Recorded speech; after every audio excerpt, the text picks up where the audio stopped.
A bunch of cracked concrete here. Going to show you guys how I fill it. This is a good example of what's going to happen here. You guys can see that. Cracks are gone. Cleaning them out with a wire brush over here on a drill. If you got another technique, leave a comment. This is what I use.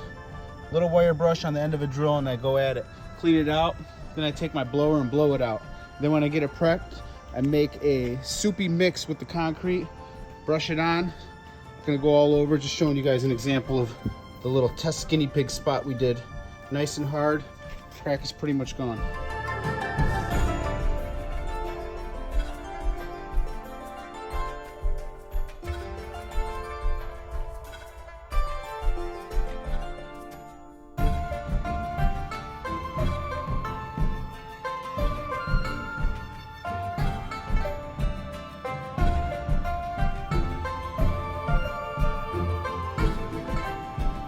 Rain wasn't supposed to come, but we're in Michigan and it totally ruined my job. Not ruined it, but I'm gonna have to hit it again with a second coat or do it right when it's not raining. This is real life. This shit happens and I'm not gonna sit here and make like it doesn't.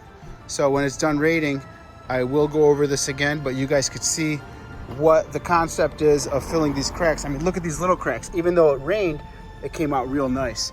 But the big cracks, you're gonna have it dry, smooth it over with a nice little broom like that.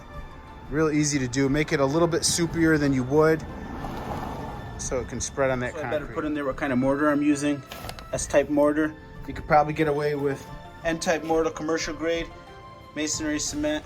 It's got a little bit of sand in there. Make sure when you do it, make sure you cream the whole area or else you'll have like a light gray to this old style. See what's going on here? And you can use a power washer to clean these cracks. That'd probably be a little bit. You guys get the idea. Another coat, this will be beautiful.